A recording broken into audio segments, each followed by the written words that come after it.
He lived 50 years alone after slaughtering 21 lawmen who killed his entire family. He walked away from modern America and never looked back. For over 50 years, the mountain was the only thing that could tame him. But beneath those ancient ridges, he kept a secret so dark that it would not be discovered until after his death. 21 lawmen went missing in 1932, and no one ever found them. Until now. Prepare yourself for the incredible true story of Ezekiel Davenport, the ghost of Red Rock Mountain. Our story begins in 1821 in Scotland, where an ambitious man named Esam Davenport and his new wife sold all their earthly possessions to purchase a one-way ticket to sail across the great waters to America.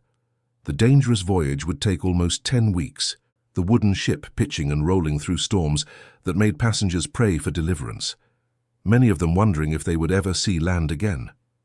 And when Esam finally landed on American soil, he traveled inward, following the sun westward until the coastal plains finally rose upward toward the heavens, and an endless sea of lofty ridges, known as the Appalachian Mountains, spread out before him like a promise written in stone and timber. It was here that Esam would build a new life in Smith County, Virginia. The aspiring mountain man arrived in the New World with little more than determination and a willingness to work harder than the next man. But make no mistake about it, Esam was up to the challenge. Following the old animal trails that the Cherokee and Shawnee had walked for centuries, trails that wound through hollows so deep that sunlight only touched them at noon, he made his way up the steep ridges of Clinch Mountain, higher and higher, where no white man had dared to venture, where the air grew thin and the silence grew deep. And there, on the banks of Big Tumbling Creek, where the water ran cold and clear over ancient stones that had lain there since before memory began, Esam and his wife built the small cabin where they would bring a passel of young guns into this wilderness. The family quickly found out that the mountains did not hand out opportunity willingly. The first years were nothing but back-breaking labor that would have broken lesser men. The forest had to be conquered before it would feed them. Massive hardwoods were felled with axes that rang through the hollows like church bells, the sound carrying for miles through the morning mist. Month after month, and then year after year, Esam rose before first light, when the stars were still visible through the cabin's single window. And he did not quit until the ridges turned black against the evening sky, and his body ached in ways that sleep could never fully repair. He continued to build his kingdom 1 acre at a time, clearing land and planting cash crops of tobacco and corn, all the while saving every penny that he earned from these crops. While all the other men bought comfort from their harvests, Esam bought land. Little by little, he began acquiring vast amounts of territory that stretched across the ridges and down into the hollows. When neighbors fell on hard times and sold off parcels, it was Esam who purchased them. And when families found the mountain life too harsh and moved westward, he acquired their claims, and by the end of his life, Esam Davenport owned over 3,000 acres of Clinch Mountain, and when he died, he left a tremendous legacy for his children that included a vast amount of wealth and land. Yet, like so many other times in history, the children were not good stewards of their inheritance, and soon they began selling off the land, with each ensuing generation left with less than the one before. By the time Esam Davenport's great-great-grandchildren were born, his fortune had evaporated like morning mist on the ridges. All the Davenports were now born with was a guaranteed life of poverty on the same mountain that their ancestor had once owned entirely. Enter into this story Esam's great-great-grandson, Ezekiel Davenport. Ezekiel was born in 1900 on the very same mountain that his ancestor had once owned, in a cabin that looked down on valleys now scarred by mining operations whose noise and smoke reached even the highest ridges. His father worked in the mines, as did most men in the region by then, and his mother kept the small farm that provided what the company wages could not. Ezekiel grew up in a world that was changing faster than anyone could comprehend. The old ways that his ancestors had known were giving way to coal camps and company stores, to automobiles on roads that had once been trails, to a future that seemed to have no place for families like his. But he learned the old skills anyway, learned to hunt and track and survive in wilderness that others found impenetrable, learned the mountain code that his grandfather still remembered from better times. By the time Ezekiel was 25 years old, he had built a life that his ancestor Isam would have recognized. He had married a woman named Sarah, a dark-haired beauty from a neighboring hollow whose laugh could make the hardest day bearable. They had 3 children, Martha, who was 7, Samuel, who was 5, and little Mary, who was just 3 years old. They lived in a cabin that Ezekiel had built with his own hands, on a piece of land that was one of the last remaining parcels the Davenports still owned. The cabin was small but well made, with a stone fireplace that kept them warm through the coldest winters, and a loft where the children slept on beds of corn shucks and quilts that Sarah had stitched together from scraps. There was a barn for the 2 mules that worked their fields, a root cellar that held preserves through the lean months, and a spring that provided water so cold and pure that city folk who tasted it said it was like drinking from heaven itself. That's right. For a brief moment, Ezekiel Davenport knew happiness. He had a wife who loved him, and children who filled their small cabin with laughter, and a life that, while hard, was his own. He worked the land as his ancestors had worked it, provided for his family through the same combination of farming and hunting that had sustained Davenports for generations. The outside world, with its depression and its desperation, seemed far away from their hollow, unable to reach them through mountains that had always served as barriers against change. And then, on a night in October of 1932, everything was taken from him. The trouble that would destroy the Davenport family began with events that had nothing to do with them. The coal companies that dominated the region were facing labor unrest that threatened their profits, and they had turned to law enforcement to suppress any hint of organization among the miners. The sheriff of the county was a man named Vernon Crawford, whose office had been purchased by company money and whose deputies served company interests rather than public safety. Crawford had received reports that union organizers were operating in the remote hollows, were meeting with miners and their families to spread ideas that the coal companies found dangerous. The reports were vague about locations and names, but Crawford decided to make an example that would discourage any further organizing, that would demonstrate the consequences of challenging company authority. The Davenports had no connection to union activity. Ezekiel did not work in the mines, had never attended any meetings, had no interest in politics of any kind, but their hollow was remote enough that Crawford believed any action there would go unwitnessed, and the Davenport name had once meant something in the region, making them suitable targets for the kind of example he intended to set. The raid came on the night of October 15, 1932. 21 deputies surrounded the Davenport cabin in the darkness, more men than any legitimate law enforcement purpose could have required. They came with torches and weapons, came with bottles of whiskey that they had been passing among themselves for courage, came with the clear intention of violence that would teach a lesson to anyone who heard about it.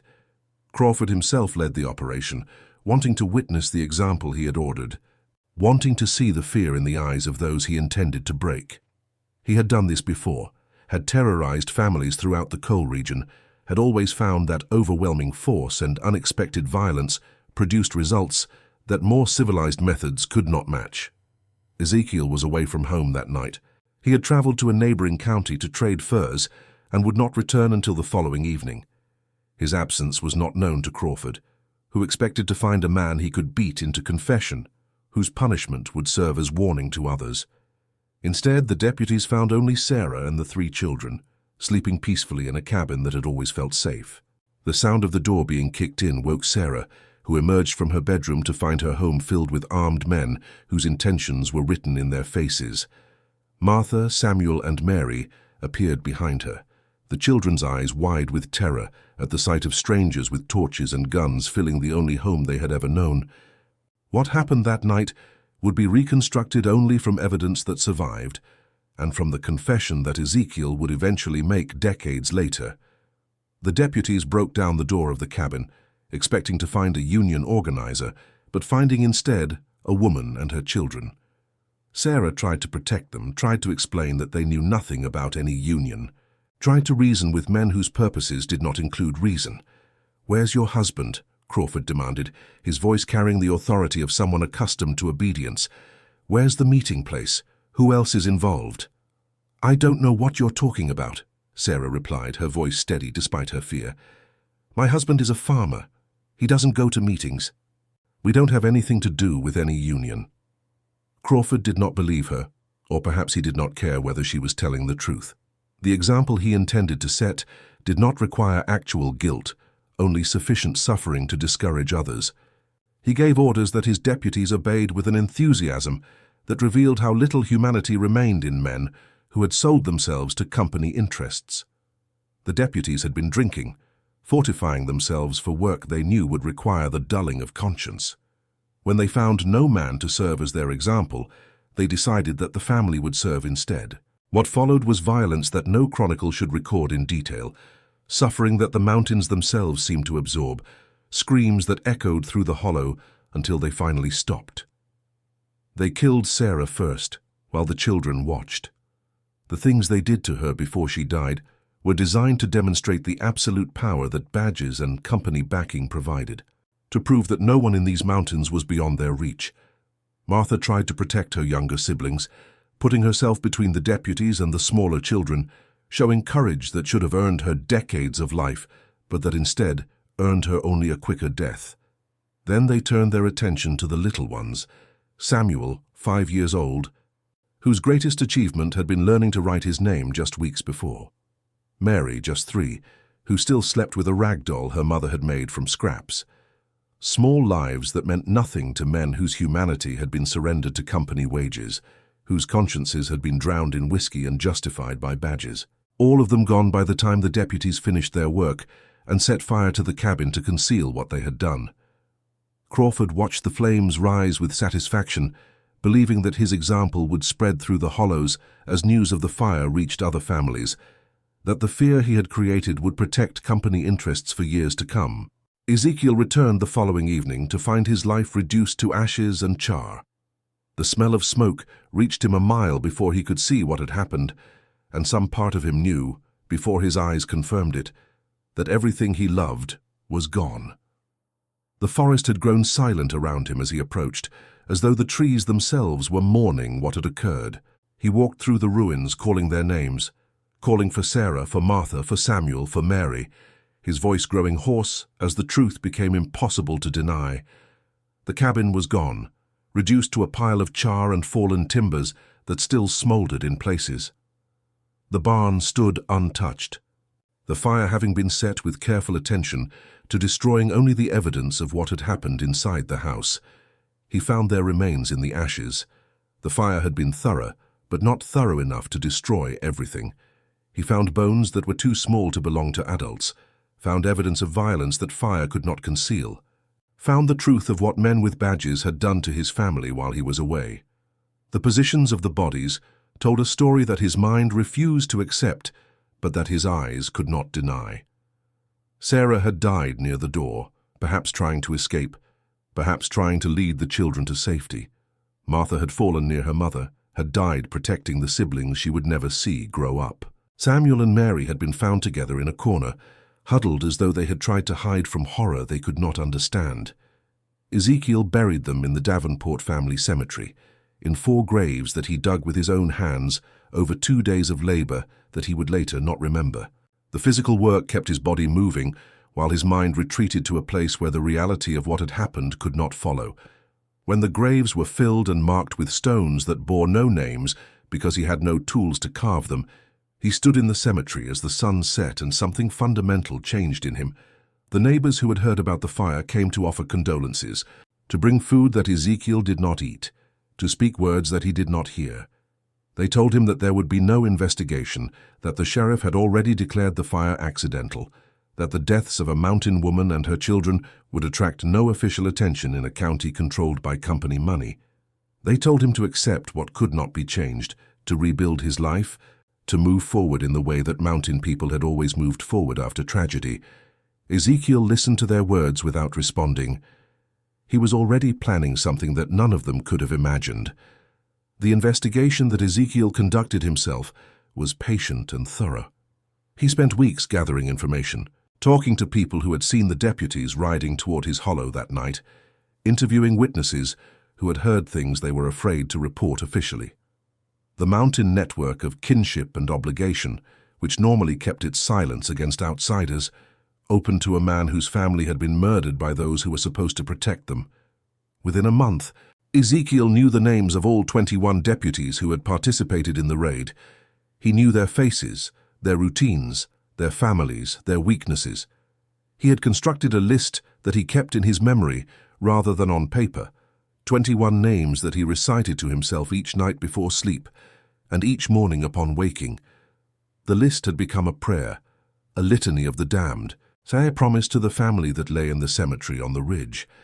The method he chose reflected skills that his ancestors had passed down through generations. Ezekiel was a hunter whose capabilities exceeded what most modern Americans could imagine, who could track game through forest where others saw nothing, who could move through terrain without leaving traces that could be followed. He would hunt the 21 deputies as he might hunt any other prey, patient and methodical, taking them one by one until none remained. The campaign of vengeance began on November 15, 1932, exactly 1 month after the raid that had killed his family. The first target was a deputy named Dale Tackett, one of those who had been seen entering the Davenport cabin while it was still standing, whose boots had been identified by their distinctive print in the mud outside the door. Ezekiel found Tackett at a tavern in the county seat, drinking away whatever conscience his actions might have disturbed. He followed the deputy when he left, watched from shadows as the man walked alone through streets that should have been safe for someone wearing a badge. The attack came without warning. Ezekiel emerging from darkness to drag his victim into an alley where the work could be completed without interruption. What Ezekiel did to Dale Tackett was designed to communicate as much as to kill. He had decided that the deaths of his wife and children, which had occurred over hours of suffering, demanded a response that matched their experience. The deputy's screams were muffled by a gag that Ezekiel had prepared, his struggles futile against bonds that had been tested on game far stronger than any man. The killing took most of the night. Ezekiel worked with tools he had brought from his farm, implements designed for processing animals that he now applied to their new purpose. When he was finished, when Tackett's body had been reduced to something that barely resembled what it had been, he left the remains where they would be found and disappeared into darkness that seemed to welcome him like a friend. The discovery of Tackett's body produced chaos that spread throughout the county. A deputy had been killed in ways that no one could explain, killed by someone whose identity could not be determined from any evidence that remained. The sheriff demanded investigations that went nowhere, offered rewards that produced no useful information, made threats that found no one willing to respond. No one suspected Ezekiel Davenport. The quiet man whose family had died in a fire was not the kind of person anyone imagined capable of such violence. He had disappeared into the mountains after the burial, had not been seen in weeks, was assumed to be grieving in the solitude that mountain people often sought after loss. No one connected the fire to the deputy's death, saw no link between a tragedy and a murder that seemed to come from different worlds entirely. The second killing came 2 weeks later, claiming Robert Lawson, another of the deputies whose presence at the raid had been confirmed through Ezekiel's investigation. This death occurred in the forest, in terrain that the deputy had been crossing on his way to a mistress whose existence his wife did not suspect. The body was found 3 days later, the condition matching Tackett's in ways that made the connection undeniable. That's right. Ezekiel continued his campaign through the winter of 1932-33, taking his victims with a regularity that reflected his patience and his skill.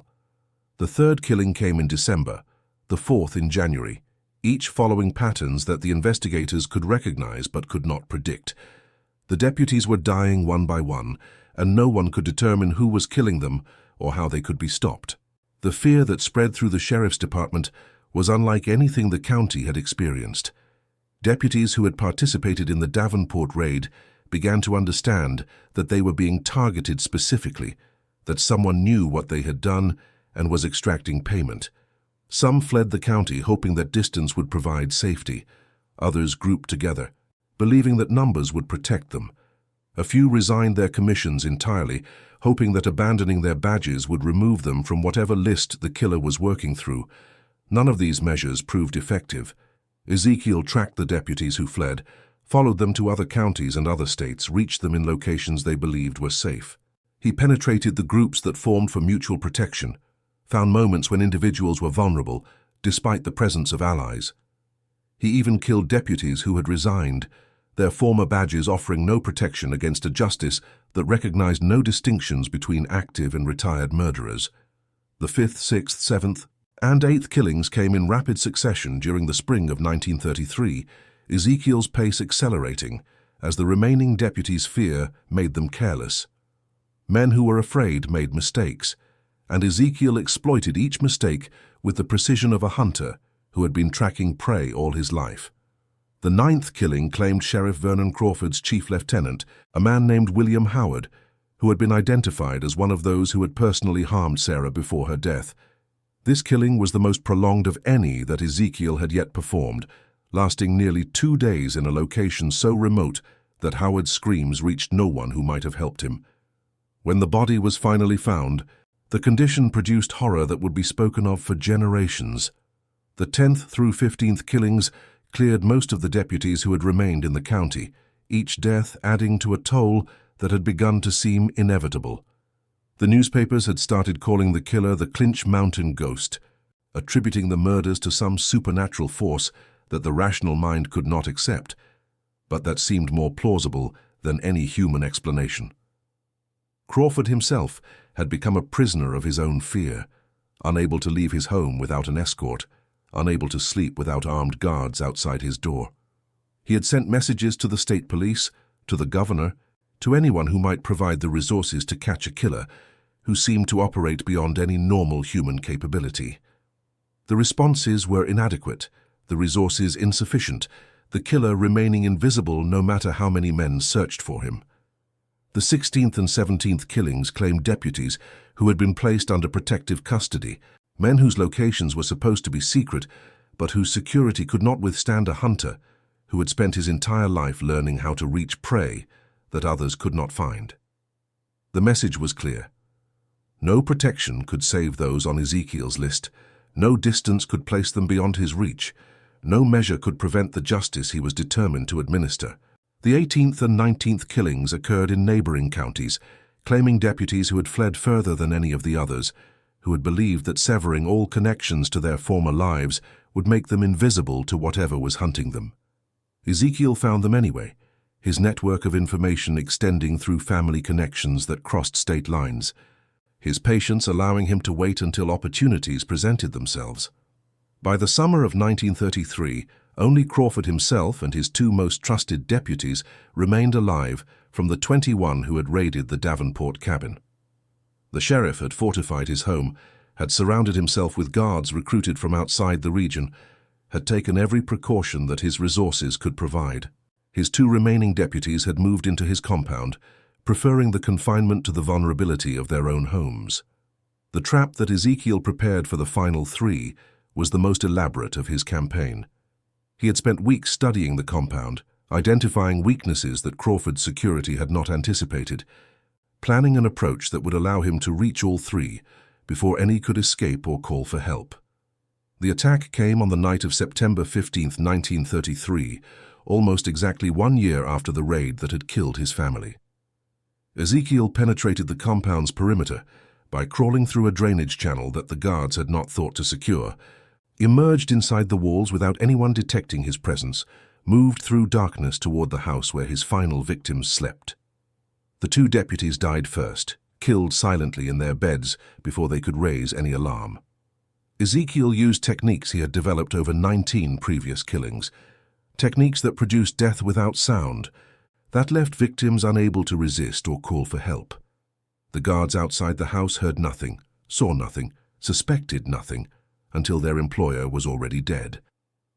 Crawford woke to find Ezekiel standing over his bed, a figure that seemed to have emerged from the darkness itself, whose eyes reflected light that came from no visible source. The sheriff reached for a weapon that was no longer where he had left it, called for guards who would never hear him, faced the end that had been approaching since the night he ordered his deputies to make an example of the Davenport family. "Do you remember Sarah Davenport?" Ezekiel asked, his voice soft in the darkness. "Do you remember Martha and Samuel and Mary? They were 7 and 5 and 3 years old. You killed them because you wanted to send a message, because you thought their lives meant nothing, because you believed that badges made you powerful and mountains made you invisible. Crawford tried to speak, tried to explain or excuse or plead, but Ezekiel was not interested in anything the sheriff had to say. He had spent a year listening to silence from the graves of his family, and now he would have silence from the man who had put them there. The killing of Vernon Crawford was the most prolonged of all, lasted until dawn was beginning to lighten the windows of the room where it occurred. Ezekiel extracted everything that the year of silence had accumulated, imposed suffering that matched what his wife and children had experienced, ensured that the architect of their deaths understood exactly what was being done to him and why. When it was finished, when Crawford and his 20 deputies had all paid the price that Ezekiel had determined they owed, the hunter gathered his tools and departed through the same route he had used to enter. The guards outside the compound saw nothing, would not discover what had happened, until hours later when they finally entered the house they were supposed to be protecting. And then, just like that, Ezekiel Davenport disappeared from society. The investigation that followed the deaths of Crawford and his deputies was the largest in Virginia history to that point. 21 law enforcement officers had been killed over a period of 11 months, all connected to the same department, all murdered in ways that suggested a single perpetrator with extraordinary capabilities. Every resource available was deployed to identify and capture the killer who had terrorized an entire region.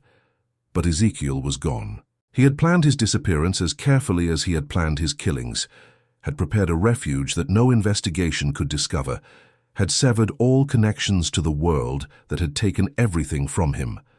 The searches found nothing. The interviews produced nothing. The investigation eventually concluded that the killer had either died or fled to some location beyond their reach. The case was never officially closed, but within 2 years, active investigation had ceased. The Clinch Mountain ghost became legend rather than suspect, a story told to explain violence that the rational world could not accept. The deaths were eventually attributed to labor unrest or criminal feuds, explanations that satisfied official requirements without approaching the truth. What no one knew was that Ezekiel had not gone far. He had retreated to the highest and most remote section of Red Rock Mountain, to a ridge so steep and inaccessible that no one had lived there in living memory. It was a place his grandfather had shown him when he was a boy, a place where a man could survive if he had the skills and the determination. A place where the outside world could never reach him. High up along a sheer rock face that looked out over the valley where his family had lived and died, Ezekiel found a spring of crystal-clear water that bubbled cold and steady from between 2 stones. And beside that spring he carved out his place in this world. He built a small 3-walled shanty into the side of the rock itself, closing techniques that his ancestors had used 200 years before.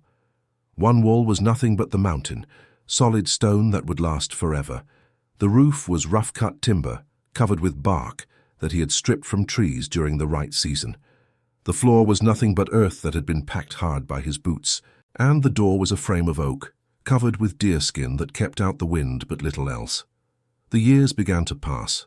As the world below moved through the Depression, and then through a world war, and then through decades of change that transformed America beyond recognition, Ezekiel lived in isolation so complete that he might as well have been on another planet. He raised his own food in a small garden, carved from the thin soil of the ridge.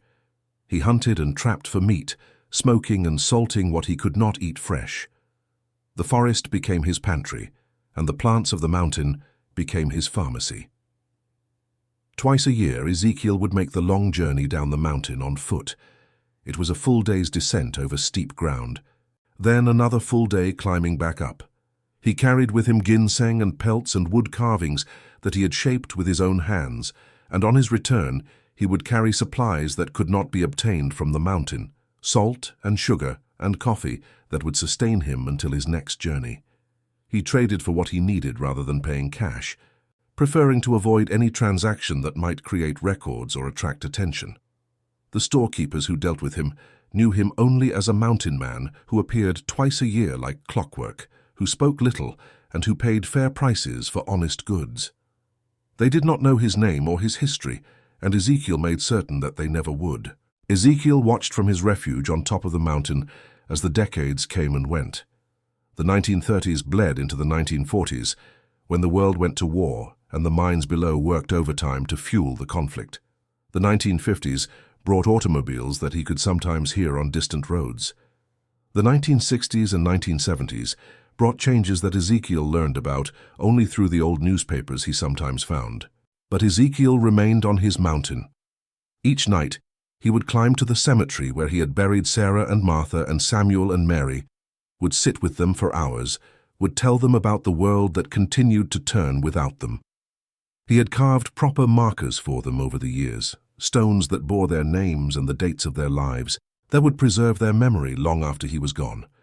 The decades of solitude transformed Ezekiel in ways that he did not notice until they were complete. The rage that had driven him through his year of killing gradually faded into something quieter, replaced by a grief that was no longer sharp, but that never entirely disappeared. He spoke to his family as though they could hear him, maintained relationships with the dead that had become more real to him than any connection to the living. The first decade was the hardest. The memories were still fresh, the wounds still raw, the silence of his cabin still echoing with voices that would never speak again.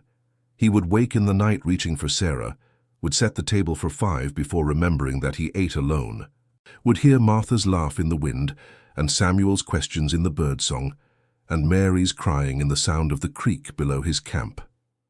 The grief was a physical presence, a weight that pressed upon his chest and made every breath an effort. But the mountain demanded work, and work provided its own kind of healing. There were crops to tend, and meat to smoke, and firewood to split. Tasks that filled the hours and exhausted the body, and left little energy for the memories that waited in every quiet moment.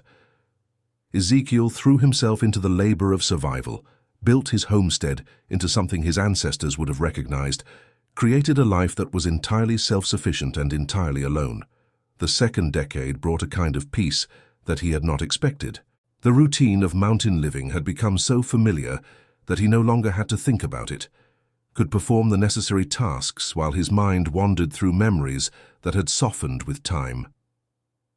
He began to talk to Sarah as he worked, would describe what he was doing and ask her opinion, would imagine her responses in ways that felt less like madness and more like continuity.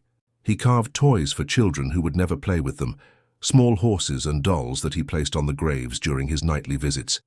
He sang songs that Sarah had loved, his rough voice carrying through the darkness to where she lay beneath the earth. He told stories to Martha and Samuel and Mary, tales of the ancestors who had built the mountain empire that had crumbled into poverty, legends of the old country that his grandfather had passed down and that would die with him because there was no one left to receive them. The third decade brought visitors for the first time, hunters who had ventured further than they intended, and who stumbled upon his camp with surprise that a man could live in such isolation. Ezekiel sent them away with directions and warnings, revealed nothing of himself beyond the obvious fact of his existence. The encounters disturbed him more than he expected, reminded him that a world continued below his ridge, a world that had moved on without him and that he had chosen to abandon. The fourth decade brought changes to his body that he could not ignore. His strength was fading, his joints aching in ways that cold weather made worse, his eyes dimming until tasks that had once been easy required concentration and good light. He began to prepare for death, wrote the documents that would eventually reveal his story, created the map that would lead investigators to the bodies he had hidden so carefully. He did not know why he wanted the truth to be known. Perhaps it was justice for his family, whose deaths had been covered up by the same men who had caused them. Perhaps it was a final accounting, a record of debts paid and balances settled.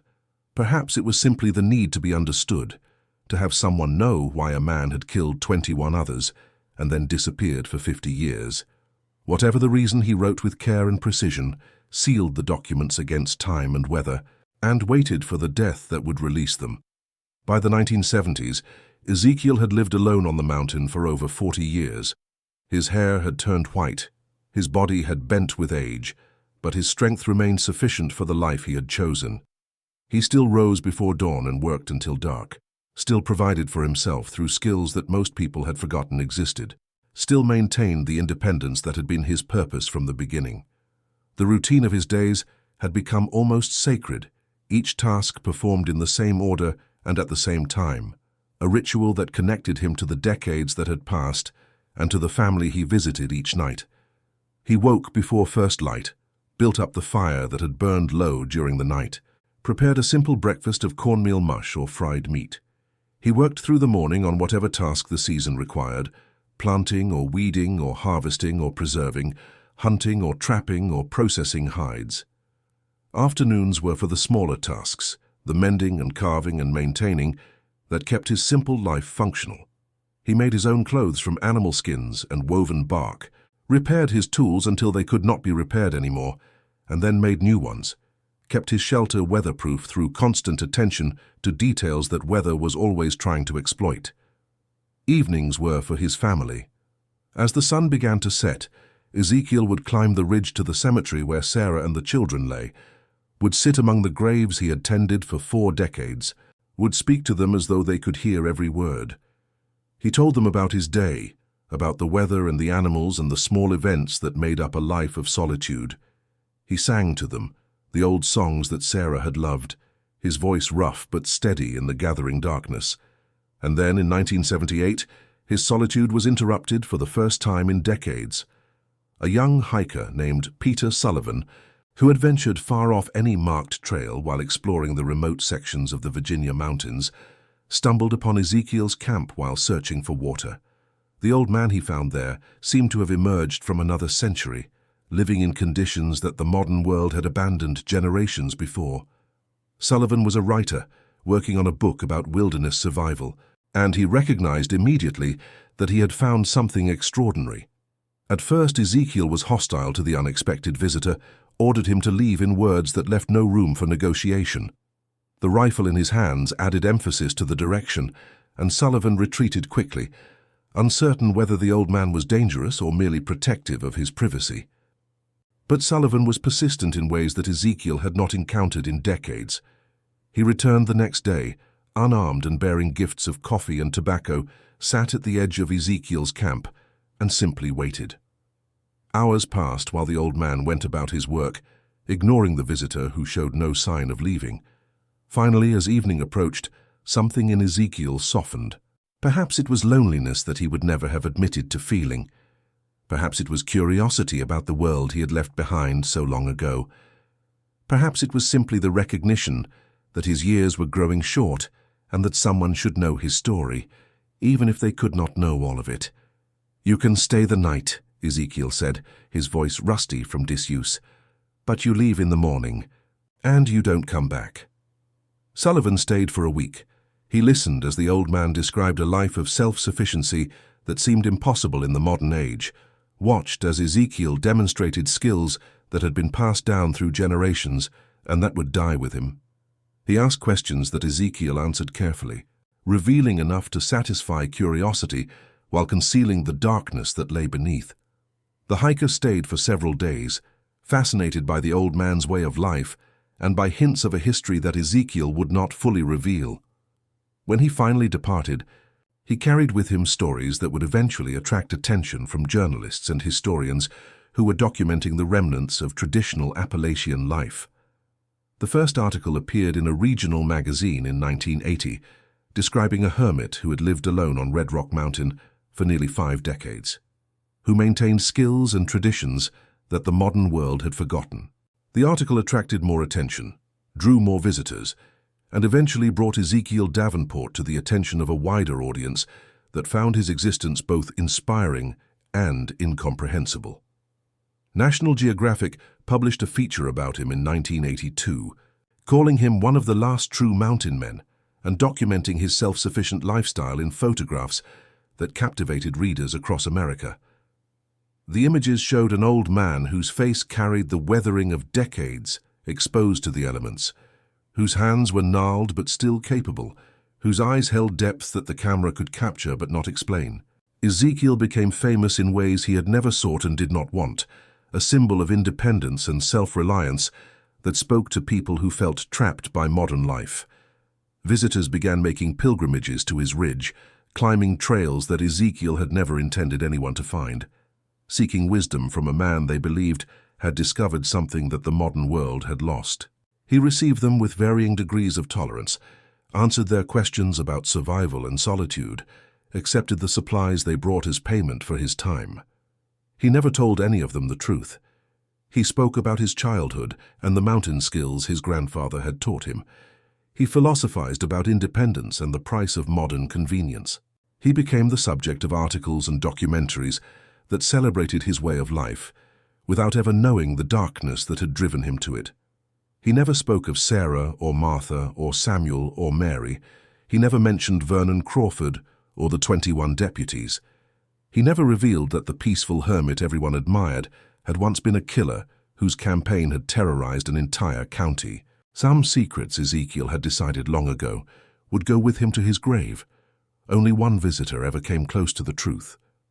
A historian researching the labor conflicts of the 1930s visited Ezekiel in 1983, mentioned in passing the unsolved killings of Sheriff Crawford and his deputies that had occurred 50 years before.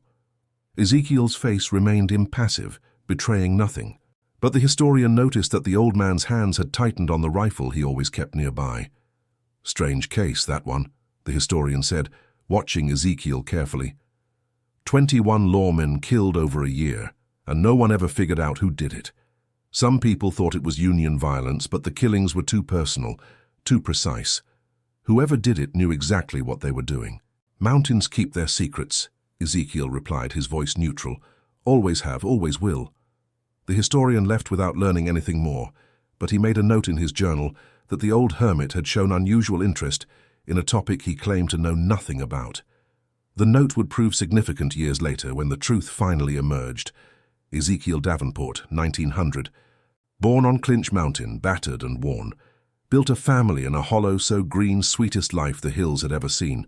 October came with badges and fire, burned his Sarah, his children, his dreams to the pyre. He took to the shadows with murder in mind, left 21 lawmen for the crows to find. He was born wild and he died that way. Like the wind on Red Rock, he wouldn't be swayed. You can break a man's heart, but you can't break his will. And the mountain keeps its secrets still, 50 years alone on the mountainside, carrying secrets he could never confide. Visitors came and called him wise, never knowing what lived behind those eyes. When death finally came for the mountain man, he left the truth where it began. A confession wrapped in oilcloth tight, bringing 21 murders into the light. He was born wild, and he died that way. Like the wind on Red Rock, he wouldn't be swayed. You can break a man's world, but you can't break his will, and the mountain keeps its secrets still. The truth emerged only after Ezekiel's death. In 1984, at the age of 84, Ezekiel Davenport finally passed away in the cabin he had built half a century before. His body was found by a visitor who had come to bring him supplies, found sitting in his chair facing the window that looked out over the valley and the ridge where his family was buried. He had died peacefully, they said, with an expression that suggested he had finally found something he had been seeking for a very long time. Among his possessions, the authorities found documents that he had prepared for discovery after his death. The documents were wrapped in oilcloth and stored in a metal box beneath his sleeping platform, clearly intended to survive whatever happened to the rest of his belongings. The box was sealed with wax that had preserved its contents perfectly, a time capsule that had waited 50 years to be opened. The documents contained a full confession to the killings of Vernon Crawford and his 20 deputies. They included names and dates and locations, descriptions of methods and accounts of how each victim had been reached. They explained the motive that had driven the killings, described in precise detail what had been done to Sarah and the children, named every deputy who had participated in the raid, and detailed exactly how each of them had paid for his crime. The confession was written in a careful hand that showed no emotion, the words precise and measured, as though Ezekiel had been documenting farm expenses rather than murders. He had written it over many years, the handwriting changing subtly as his age progressed, additions and corrections marking the evolution of his memories. The final pages, written in a hand that trembled with age, contained his last thoughts on what he had done and why. "I do not ask for forgiveness," he had written, Because I do not believe I need it. The men I killed were murderers who would never have faced justice through any court. They killed my Sarah, my Martha, my Samuel, my Mary. They burned my home and covered their crime and returned to their lives as though nothing had happened. The law protected them, because the law was theirs to use. I became the law that the law would not be. The confession also included a map showing the locations where Ezekiel had buried the bodies, sites scattered throughout the mountains that search parties had never found. The map was precise enough to allow recovery of remains that had been hidden for more than 50 years, evidence that confirmed every detail of Ezekiel's account. Each location was marked with a number corresponding to the order in which the victims had died, creating a geography of vengeance that covered 3 counties. The discovery produced headlines across the country. Hermit's Secret, 21 murders hidden for 50 years. National Geographic legend was mass killer. Mountain Man's confession reveals vigilante campaign. The story combined elements that fascinated the public: vigilante justice, frontier skills, decades of successful evasion, and a confession from beyond the grave that explained everything while apologizing for nothing. The investigation that followed the discovery confirmed everything in Ezekiel's documents. The bodies were recovered from the locations his map indicated, remains that had been preserved by the mountain soil, and that still bore evidence of the violence that had ended their lives. Forensic analysis matched the injuries described in the confession, confirmed the identities of the victims, verified details that only the killer could have known. The case also revealed the truth about what had happened to Sarah and the children. Investigation of the original fire report showed obvious falsification, evidence that the deaths had been covered up by the same department that had caused them. Records were found showing that the deputies had been dispatched to the Davenport property, that Crawford had personally authorized the raid, that the official conclusion of accidental fire had been written before any investigation occurred. Elderly witnesses who had been afraid to speak in 1932 came forward now that everyone involved was dead. They told stories of what they had seen and heard that night, of screams that carried through the hollow, of deputies who had bragged about what they had done when they thought no one who mattered was listening. The testimony painted a picture of corruption and violence that had been protected by badges and company money for over 50 years. The deputies who had participated in the raid were posthumously identified as murderers, whose own deaths at Ezekiel's hands began to seem more like justice than crime. Their families, many of whom had never known why their fathers and grandfathers had disappeared, were confronted with truths that shattered whatever stories they had constructed to explain the losses. The legal scholars who analyzed the case debated whether Ezekiel could have been prosecuted if he had been discovered while still alive. The evidence against him was overwhelming, 21 killings documented in his own hand, but the evidence against his victims was equally damning. Would a jury have convicted a man whose family had been murdered by corrupt law enforcement? Would prosecutors have even brought charges given the circumstances? The questions were academic now, unanswerable, interesting only as intellectual exercises. The moral philosophers who examined the case reached no consensus about whether Ezekiel's actions could be justified. He had killed 21 men, had used methods designed to cause suffering, had conducted a campaign that the law could never sanction regardless of provocation. But those men had murdered his wife and 3 children, had been protected by a system that refused to hold them accountable, had believed themselves beyond any justice, until Ezekiel proved them wrong. The mountain communities where Ezekiel had lived had their own verdict. They remembered the Davenport family, remembered the fire that had been ruled accidental when everyone knew it was not, remembered the deputies whose arrogance had been backed by company money and government authority. To them, Ezekiel had done what the law should have done, had provided justice that the system had refused to provide, had proven that some crimes could not go unpunished, regardless of who committed them. Ezekiel was buried beside his family, in the cemetery where Sarah and Martha and Samuel and Mary had waited for him for over 50 years. The inscription on his stone was simple, chosen by descendants who had discovered his true history and who had decided to honor both the man he had been and the man he had become. Ezekiel Davenport, 1900-1984. He loved his family. The graves are still maintained by people who make the difficult journey to the ridge where the Davenports rest. The cabin that Ezekiel built has been preserved as a monument to his 50 years of solitude, a reminder of what one man was capable of achieving alone in the wilderness. The story is told to visitors who ask, the full truth including both the love and the violence, leaving each person to reach their own conclusions about what justice requires. The songs that emerged from the Ezekiel Davenport story were among the most powerful in modern Appalachian tradition. The most popular ballad told the story from beginning to end, from the happy family that was destroyed, to the year of vengeance that followed, to the 50 years of solitude that allowed a killer to become a legend. The first verse described Ezekiel and Sarah and the children, the cabin in the hollow, and the life they had built. The melody was warm and tender, suggesting love that should have been allowed to grow old.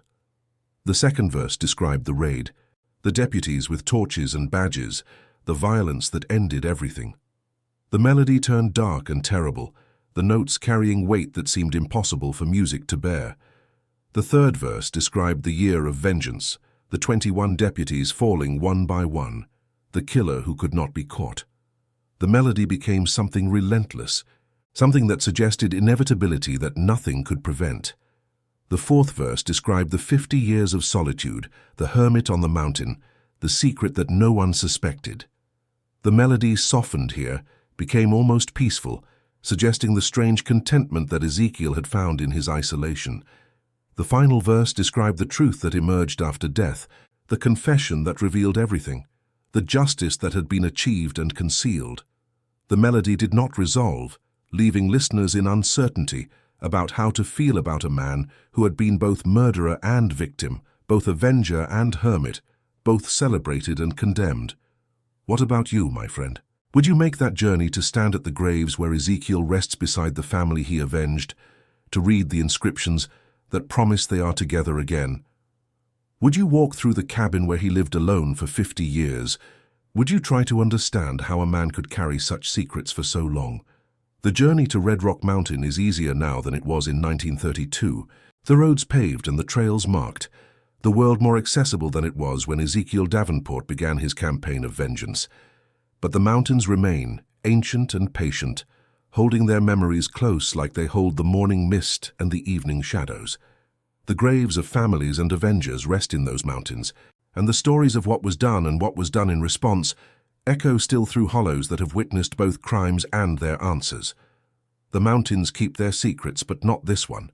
The story of Ezekiel Davenport has been told and retold since his confession was discovered, debated and analyzed and remembered by those who find themselves unable to simply condemn or approve.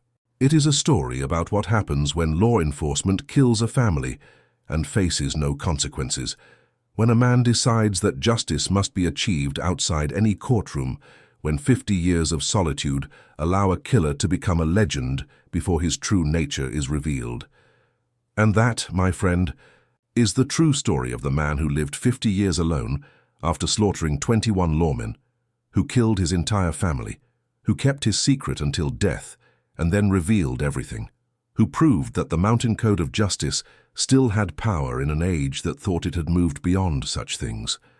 A story of love and loss and vengeance so complete that it remained hidden for half a century, of a mountain man whose legend concealed a truth that shocked the world when it finally emerged. The mountains remember, and through them, so do we all. So there you go, my friend. Now you know the rest of the story. Ezekiel Davenport, the peaceful hermit that National Geographic celebrated, was actually a man who had killed 21 law enforcement officers in revenge for the murder of his wife and 3 children. He lived alone for 50 years, keeping his secret, visiting his family's graves each night, waiting for the death that would finally reunite them. What about you?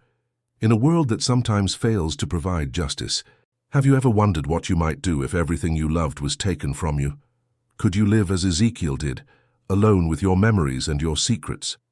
Was Ezekiel Davenport a monster, or was he something else entirely? The mountains don't answer such questions. They simply endure, keeping their secrets and their dead, watching as each generation discovers that some questions have no easy answers. Thanks for listening to this story. And as always, remember that the hills have eyes and the hollows have memories. Be careful what you do in these mountains, because the mountains never forget.